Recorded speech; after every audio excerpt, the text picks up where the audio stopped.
మొత్తం 300 పైగా కుటుంబాలు ఈరోజు వైఎస్ఆర్ కాంగ్రెస్ పార్టీలో చేరాయి.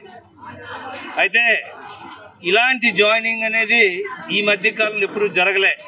ఎందుకంటే ధర్మవరం అనేది రాజకీయ పరంగా బాగా చైతన్యమైన గ్రామం, ఎంతో చరిత్ర ఉన్న గ్రామం. అల్లు జోగినాయుడు గారి నుంచి, అల్లు దశావతారం గారి నుంచి, ఆ తర్వాత వాళ్ళ పిల్లలు జోగినాయుడు గారు, అల్లు మహాలక్ష్మి నాయుడు గారు, వీరందరూ కూడా ఈ ధర్మవరం నుంచే రాజకీయ చరిత్ర కలిగిన వారు.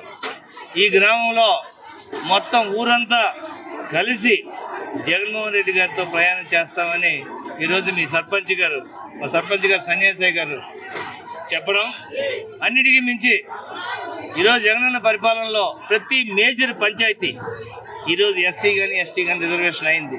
ఆ విషయమే ఇందాక ప్రెస్లో మీటింగ్లో మాట్లాడుతూ సన్యాసయ్య గారు చెప్పారు.